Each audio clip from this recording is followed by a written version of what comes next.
Hi, this is Jim from Trek World, and join me today as we take one of the most in-depth look at a Star Trek episode ever taken on YouTube.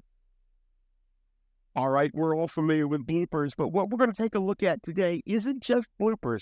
We're going to take a look at any time something appears to be just slightly off in an episode. It may be a blooper, it may be a continuity error, it may be a plot point that everybody missed. But along the way, we will talk about some things no one else on YouTube has ever talked about before. So pull up a chair and remember why we are Star Trek fans, as well as why we have the reputation for analyzing every last frame. Join me today as we take a look at Dagger of the Mind. Okay, the first thing I need to point out here is suddenly we have an engineering wall behind the transporter room, which serves to distract the transporter tech so that this can happen. Now, interestingly enough, Van Gelder is wearing a respirator, and that is not an oxygen supply. That is a respirator. I'm not quite sure why he felt he needed one just to stay in the box long enough to transport back up to the Enterprise.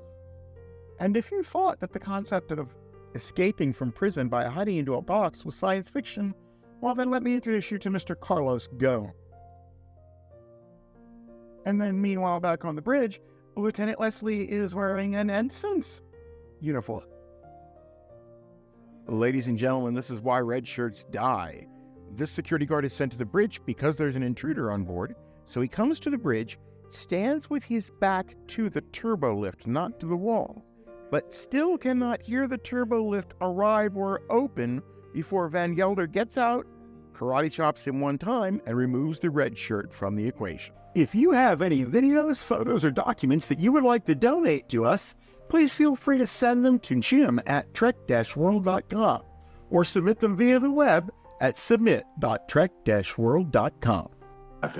Jim, that doesn't quite ring true. So exactly how is Dr. Adams not hearing what McCoy just said?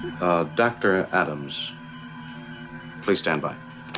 While not a blooper, it's certainly an oddity. What you're looking at here is an unused shot that was filmed originally for Where No Man Has Gone Before. They didn't use it there, but they did use it one time during the series with a shot you're just seeing. Okay, you know you like the video, so do me a favor, hit that like button down there so that YouTube can present it to more people.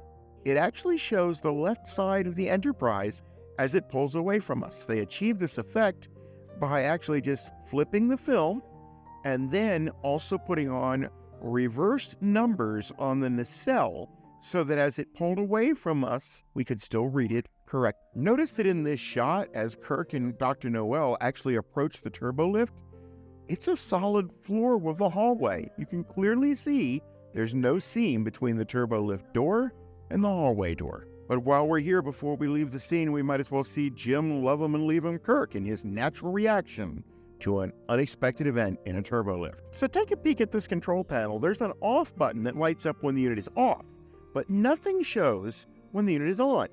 Even more interestingly, the lights above the on-off light are always on. Now, as Van Gelder has a conniption behind them on the bio bed, notice the heart rate sound is wildly accelerated.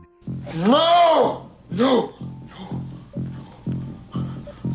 But the heart rate indicators on the bio bed screen are not. So obviously the amount of effort that it took Jim Kirk to take the communicator out, open it, and attempt to contact the Enterprise was far more effort than would have been required for him just to shoot the phaser to begin with. And last but not least, what prison architect had the brilliant idea of having air ventilation shafts so big you could drive a truck through them?